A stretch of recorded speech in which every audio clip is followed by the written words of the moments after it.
unabashed, the most unpredictable, becomes a headline, the most volatile, outrageous behavior, unsubstantiated narratives, a battle of personalities. Welcome to Grand Tamasha, a co-production of the Carnegie Endowment for International Peace and the Hindustan Times. I'm your host, Milan. In December, India will assume the presidency of the G20, an international forum comprising the world's 20 largest economies. It's India's first time chairing the group, and it represents a major diplomatic and political opportunity for the government to shape perceptions around India's role in the world and to make headway on some of its key priorities heading into 2024, which is a general election year. To discuss India's agenda at the G20 and its approach to multilateralism more generally, I'm joined on the show today by the scholar Karthik Nachiappan. Karthik is a research fellow at the Institute of South Asian Studies at the National University of Singapore, and he's also a non-resident senior fellow at the Macdonald-Laurier Institute in Ottawa. Karthik is the author of the book, Does India Negotiate?, which re-examines and revises the conventional narrative that India's multilateral behavior is often prickly, obstructionist, and defensive. Karthik joins me on the show this week from Singapore, and I'm pleased to welcome him to the podcast for the very first time. Karthik, nice to see you. Milan, thank you. It's great to be here. So I want to get right down to business and ask you about the G20. So last week, we saw Indonesian President Joko Widodo hand over the presidency of the G20 to Prime Minister Modi in a ceremony that took place in Bali.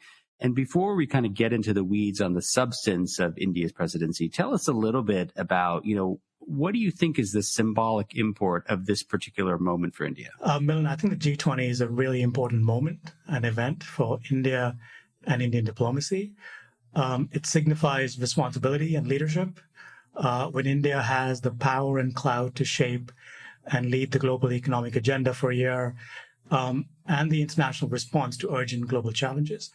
I think it marks the recognition of India from a rising swing state to an emerging great power that can be sure-footed, comfortable with its rising clout, and can pull its weight to lead on different issues, working with partners, both developing countries and developed, to manage geopolitical and geoeconomic challenges, come up with pragmatic solutions, and work out ways to implement them. I think no doubt India's ability to play this role will hinge on its clout in global politics today, which is underwritten by its economic trajectory. I think it's also important because for the first time, rising powers that are also developing countries will hold the G20 presidency for a few years. So Indonesia held the presidency this year, India next year, Brazil and South Africa the years after that. So there's an expectation and hope that the forum will focus heavily on the plight and condition of developing countries in the global economy and how the G20 could and should manage issues like food security, climate change, energy security, and poverty more seriously, while using the forum to highlight gaps within global governance institutions. I think it's a real opportunity to mainstream and entrench development concerns at the G20, which historically has been a body that focuses solely on international economic and financial policy coordination. The third reason is that India becomes the G20 chair at a time when I think its diplomatic dexterity will be most required. I think we live in a very complicated geopolitical period with really acute major power tensions between the U.S. and China, between U.S. and Russia, and a lot of the other powers caught in the middle. I think India so far has played its card right and has worked great power rivalries to its benefit and its advantage, particularly between U.S. and Russia. If you read the Financial Times last week, they had a report suggesting that India was critical behind the scenes in Bali, trying to bridge the differences between these major powers over Ukraine without sacrificing the entire the G20 conference. I think India will have to do more of that in 2023 because these tensions exist. They may escalate at some point. So part of the job, in fact, a big part of the job will be to just ensure these geopolitical tensions do not undermine or derail the G20 agenda. So there's a lot of reasons, I think, why this particular presidency is important for India. So, India recently revealed its official theme for the presidency, and the sort of slogan is One Earth, One Family, One Future. It was accompanied with this official logo, which just so happened to be a lotus flower, which many of our listeners will know is also the electoral symbol of the BJP. But, kind of digging down a little bit, you sort of set out some of the broad themes, Karthik, you expect. What do we know more specifically, to the extent that the Indian government has given us any hints, about what some of its kind of policy priorities might be for this next 12-month period? So I think before I get into that, maybe if I can just talk a little bit about Modi as well, and how the BJP is looking at the G20, because you mentioned the lotus. I think so far in the Indian media, the G20 has already been presented as a major achievement for the BJP government, right? I think how they're looking at it as there's a clear domestic politics to hosting the G20, conducting the activities over the next year, which all culminate in the summit next September. Interestingly, the Modi government was supposed to host the G20 in 2022, this year, when Indonesia hosted it, but had in fact asked for it to be deferred a year, ostensibly because the summit would take place months before the 2024 election. So the BJP could essentially piggyback off the G20 activities throughout the whole year. So my sense is that the G20 meetings over the year and the summit could really serve as a political advantage for Modi, regardless of other domestic issues and troubles and challenges that face India right now. I just want to kind of push you a little bit on that, because that's, I think, a very interesting insight, right? We tend to have this partition in our heads between what we call elite issues and mass issues, right? And foreign policy, defense, national security have often been put in the elite category. And what you're saying is, in fact, that this can make the transition. India's leadership of the G20 can actually make the transition between these two worlds. We recall, the 2019 elections, when there was this very serious, intense conflict with Pakistan. That also, I would argue, helped to make this bridge this transition between elite and mass. But what you're saying is it's not so much about Modi's vision of India as a leading power. Of course, this feeds into that as well, but it actually has domestic political salience. Absolutely. And it all comes down to how the BJP government is willing to spin the G20 over the next year, and how they organize all the meetings throughout the year, the kind of issues they focus on, especially if it's related to issues that really matter to the Indian public, whether it's related to energy, climate change, food security. All these issues do matter, and I think the important part of it is and I think you know this quite well, is that the BJP has a really sophisticated social media organization and machine, and this is a summit, and the activities through the summit, through the whole year, eventually leading up to the September summit, really presents them an opportunity to show Modi in a different light, as a global statesman, as a statesman who is looking to address and deal with the challenges that the world is facing, and including India. So that bridge which you talked about, I think it doesn't really exist as much as it did before. It's porous, and the lines are blurring back and forth, largely because of the messaging, the social media, and how the politics works around all these issues throughout the year. So it's said that over the next 8 months or so, India is going to host more than 200 official G20 meetings, and a similar number of meetings of what they call, quote unquote, engagement groups, right? So this includes think tank consultations, meetings with chambers of commerce in the private sector, civil society meetings. And it sounds like a huge undertaking, right? And I'm wondering just, how meaningful do you think these consultations are? I mean, are they window dressing, or do you think that there's real substance there? And, whether it's the PMO or the Ministry of External Affairs, the G20 Sherpa, are they actually going to be, in a sense, taking in ideas from some of these groups? So I think in terms of the agenda, it's important to remember that the G20 focus falls across three parallel tracks. You mentioned the engagement track, but before that, there are two really important tracks. One is the finance track, which is led by finance ministers and central bank governors. So they largely focus on economic and financial policy issues. And then there's a Sherpa track, right, which is led by the personal representatives of each leader. So the Sherpas oversee the negotiations over the year, discussing which items to place on the agenda and essentially managing the whole process. On the finance track, I think India inherits a lot of issues from the Indonesian presidency. So issues like debt relief for developing countries, climate finance, creating fiscal space for energy transitions, health finance, and you might see other issues added here like the focus on cross-border digital currencies or issues like cross-border payments, for example. So all these matters will be considered at the finance track. It's the Sherpa track where essentially India will have to lead, setting the agenda by focusing on substantive issues that it cares about. So as I mentioned earlier, India will likely focus on issues that are having a massive impact on the global economy and global economic growth. So food security, energy security are issues where India will and can definitely show leadership. I think one major focus area, which I think of its G20 presidency, will be digital technology. I think domestically, India seeks to increase the use of digital technologies to deliver public services. So on issues like health, finance, and other areas. And it's actually created a lot of national digital public infrastructures.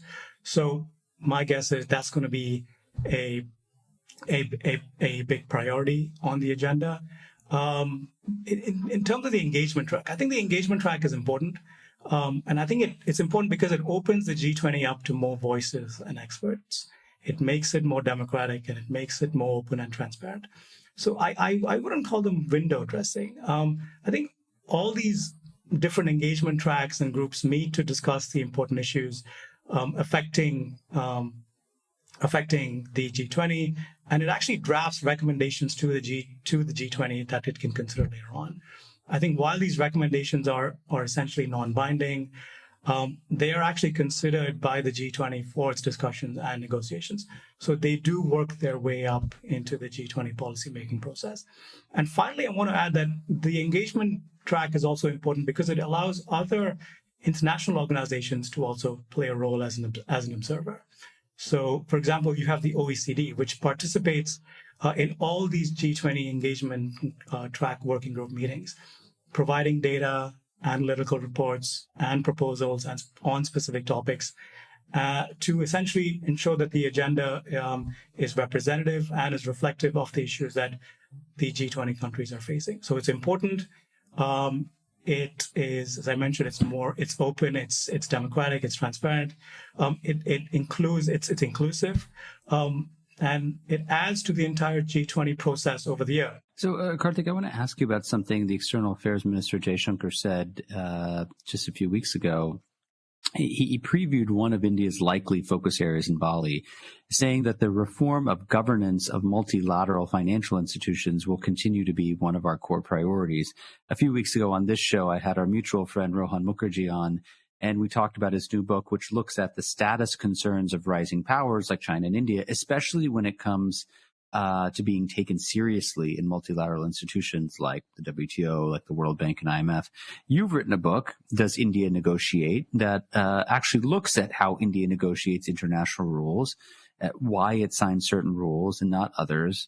As you take stock of how India looks around at the existing global governance institutions, what beef does it have? What we hear a lot about China's grievances with the quote unquote liberal international order, but what do you think India's grievances are?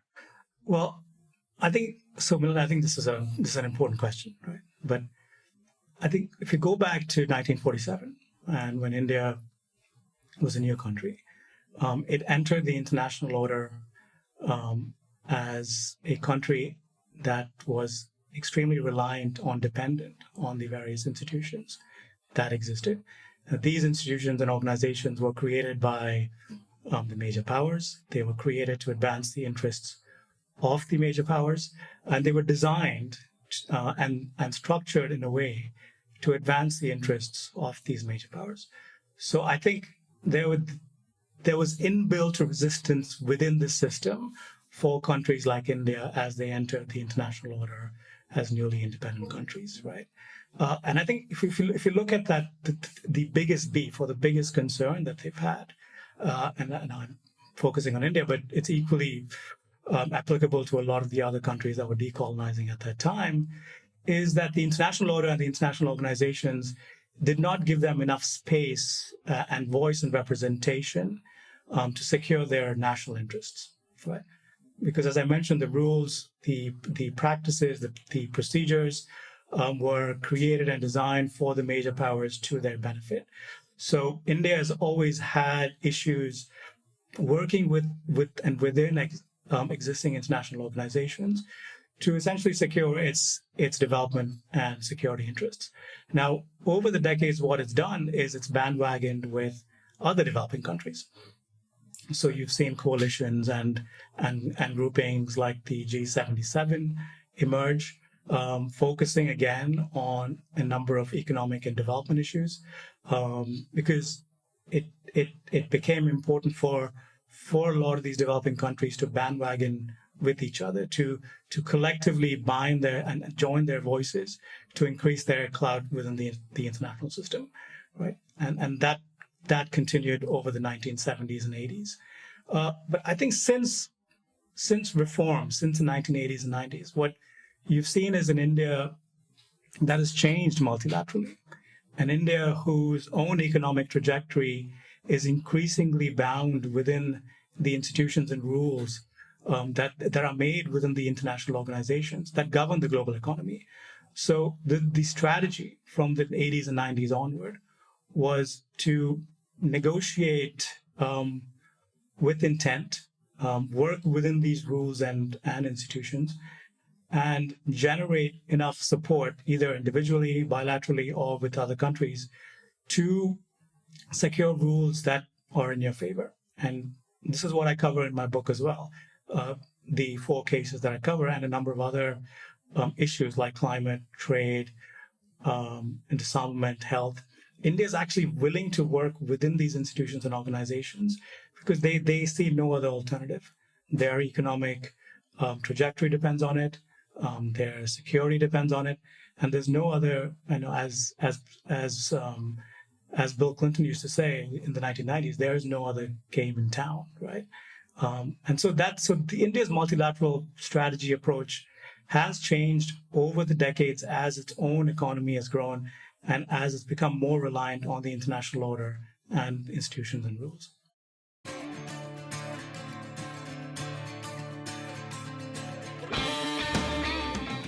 Hey, Grant Tamasha listeners, thanks for listening to the podcast. Putting this show together each week is a labor of love, but it takes a lot of work to put out a great show every week. If you'd like to support the work we do at Grant Tamasha, please visit ceip.org/donate.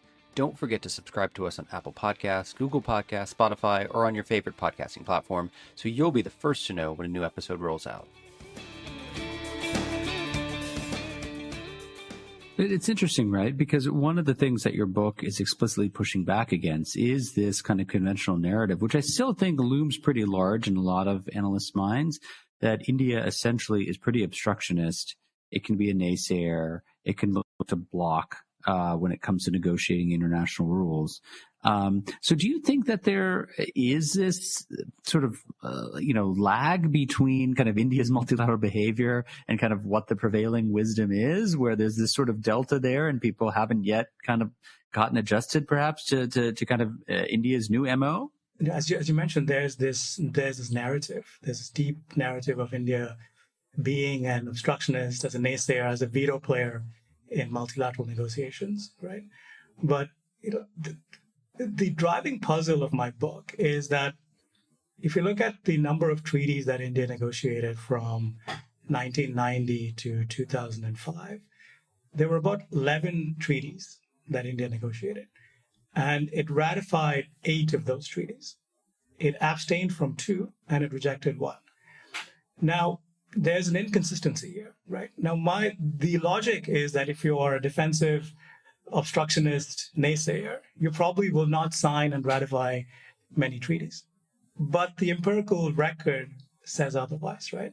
Now, why is that the case? And so what I essentially did was ignore the conventional thinking, just keep that aside, and go and unpack some of these negotiations that have taken place since the 1990s. And I looked at four of them. I looked at trade, the GATT's Uruguay Round Trade Agreement. I looked at climate change, the first agreement, the Framework Convention on Climate Change. I looked at tobacco control, the Framework Convention on Tobacco Control. And I looked at the CTBT. And what I did was I essentially unpacked each of these negotiations as they unfolded. In a nutshell, India behaves rationally. India is open to signing international rules and agreements when there's sufficient capacity in Delhi on that particular agreement. And there are interest groups that are also equally willing to support the government in negotiating and signing that agreement. And this is what I found in 3 of the 4 cases that I examined and negotiated. In terms of the defensiveness, I think it's important to mention that within multilateral negotiations, every country is defensive, right? Every country and all the negotiators are out there trying to achieve their interests. So they have a brief, and they have a brief that they start off with that they have to discuss with their interlocutors and find some compromise over, right? And the only way you're going to do that is by being defensive, right? And so this notion that India being more defensive than others was not matched by the empirical record. In 3 of the 4 treaties that I examined, it was actually the United States and many European countries were far more defensive in terms of what that treaty should cover and how extensive it should go. And in fact, in three of the 4, they did not sign or ratify those treaties either. So in a nutshell, it's actually far more complicated than saying India is defensive and it's not willing to play a game with other countries. It's important to kind of track that over time and explain that defensiveness when and if it occurs, and how that changes leading up to eventual ratification, which is what I did. So, climate change seems like an interesting example here, right? We've just had the conclusion of COP27 in Sharm el-Sheikh. As you mentioned earlier on the show, India appears to have played a pretty central role, right, behind the scenes, especially when it comes to issues like negotiating the creation of a loss and damage fund, right, which would compensate countries that have been the victims of largely the developed world's own historical emissions. And so what struck you when watching these negotiations, right? And does it inform our thinking about how India might approach this coming G20? So the first thing that struck me as I was tracking the COP27 was how much it's changed since the 1990s, right? In fact, when I was looking through the archives in the 1992 negotiations, this fund kept coming up over and over and over and over again. A lot of the developing countries were asking for it. A lot of the island states were clamoring for it. India was at the forefront trying to push for it. It's astonishing that it's taken 3 decades for that to come to fruition, right? So that was amazing. And the second thing was, especially compared to the 1990s, was I think for a long time COP meetings have focused on mitigation, right? How do we control and reduce emissions? And I think increasingly it's moving the opposite way, right? It's talking more and more about adaptation. It's about the funds that are going to be required to enable and help developing countries to decarbonize over time and come up with other solutions thereafter. So that was initially what struck me when I was looking at the COP meetings. And in fact, India has been pushing for this fund through the decades, right? And it's not only been pushing for this fund, but I think it's played a really important role since about 2008 and 2009, which is when I think institutionally there was a major difference in India's climate diplomacy, with the MEA taking a back step and the Ministry of Environment and Forests taking a leading step at COP negotiations. Was actually put forward an agenda that India can actually advance and implement domestically.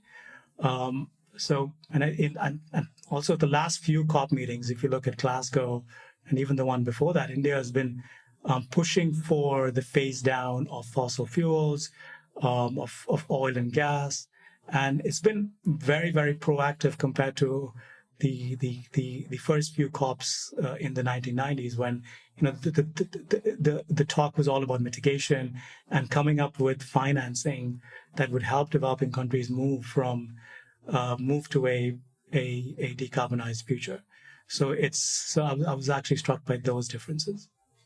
I want to ask you something about India's digital ambitions, right? You said that this is likely to be a priority for India, and in some sense it's an expected one, right? Because kind of India sees this as part of its global soft power, and this is an area where you've thought and written quite a lot. Back in August, you called for India to use its G20 moment to, quote unquote, present a holistic agenda that embeds data collection and sharing within a broader framework that prioritizes digital security, innovation, and citizens' rights. Now, all of that sounds very appealing, but what does it mean, right, in practical terms? So I think what I was trying to get at was how can India advance data within the G20 by trying to bring consensus around the position that most countries would like to have some consensus on, is how do we protect our data? How do we protect the personal data that is generated within countries, given privacy and security concerns, but also in a way that governments across the world don't hoard or protect or localize data so it affects innovation, right? So what we were trying to argue in the op-ed was we can't just think of data and data flows independently, in isolation. We need to look at it by looking at the security and privacy concerns as well, right?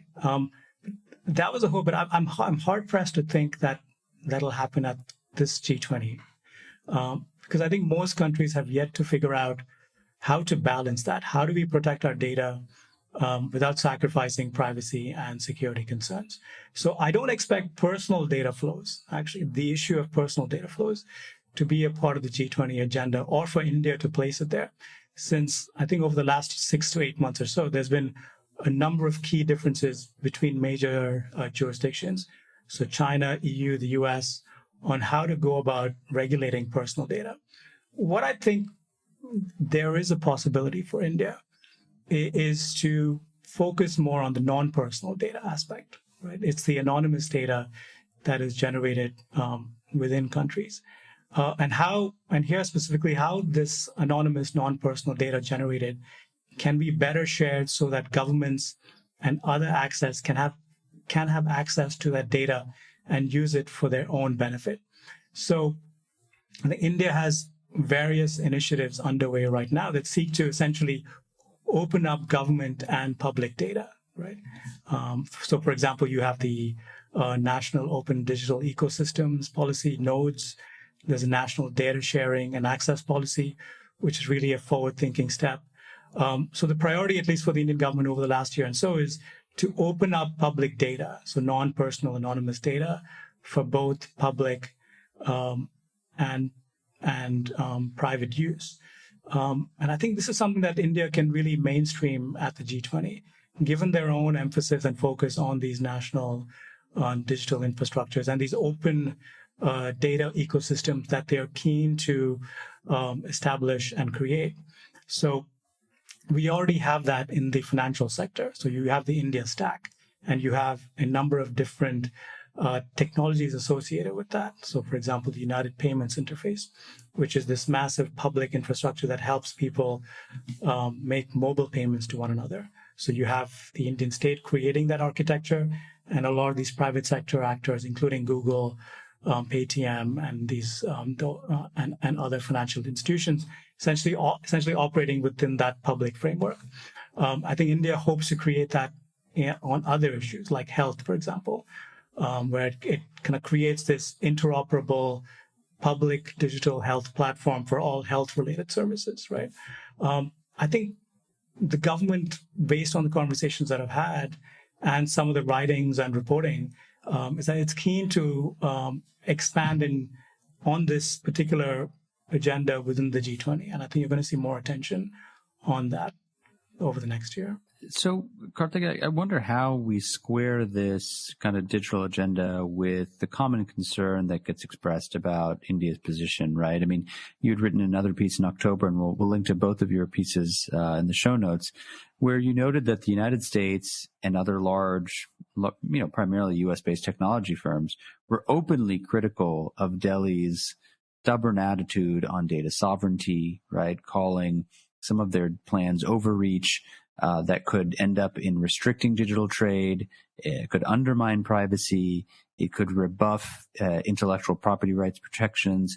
So, how easily will India be able to obtain consensus on a digital package, right? If this is where many countries are starting off of, right? I mean, they have a bad taste in their mouths, to put it bluntly, about what some of India's domestic plans are at the present moment. So I think this is why, Milan, it's very difficult to talk about personal data at the G20, right? Because that's the most valuable kind of data. And it's also the most sensitive form of data. It's the form of data that really requires robust protections, right? And a lot of different countries are now moving toward what India was trying to do early on, which is a form of data localization.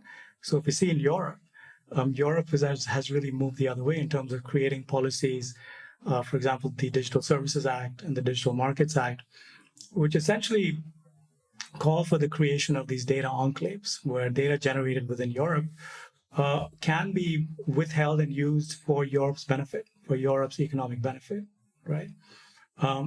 And which is what China has been doing for the last 5-10 years itself. Their data governance policies are extremely restrictionist and far more than India or any other country. So I think there are a lot of gaps and divisions here on the personal data front and how personal data can be governed. Ironically, you actually seen India soften its position on data. If you look at the most recent version of the data protection bill, which was released last Friday, localization is gone. It's not there. And what the government is instead trying to do is saying, look, we will allow for Indian data to flow across borders to trusted geographies, right? As long as that jurisdiction has a fair amount of privacy and different kinds of digital security protections and provisions that can safely protect Indian data, that's good enough for us, right? What I think is going to happen at the G20 is moving away from this personal data angle and focusing on public data, focusing on non-personal data, and how the massive amounts of, as I mentioned, non-personal anonymous data that is generated can be used for public benefit, and how to do so through digital ecosystems that can be created and run by the state, right? And a lot of developing countries are looking at this to challenge the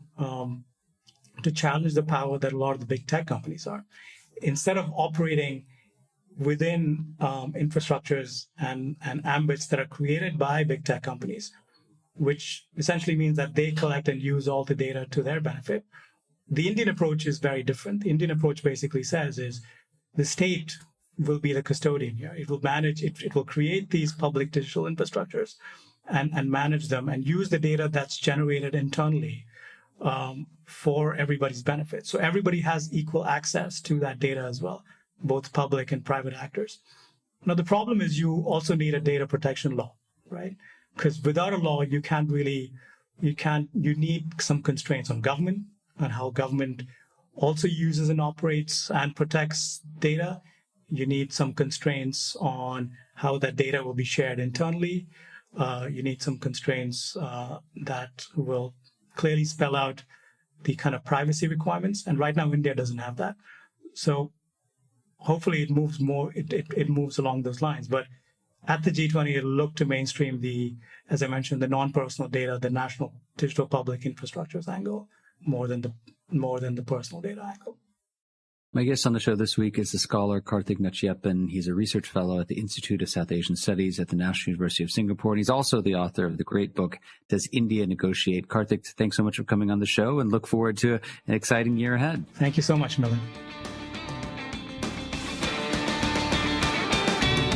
Grant Tamasha is a co-production of the Carnegie Endowment for International Peace and the Hindustan Times. You can find us on Apple Podcasts, Google Podcasts, Spotify, or wherever you download your podcasts.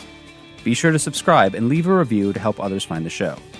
Tim Martin is our audio engineer, and Cliff Jayapranada is our executive producer. Production assistance comes from Nitya Love. Thanks for listening, and see you next week.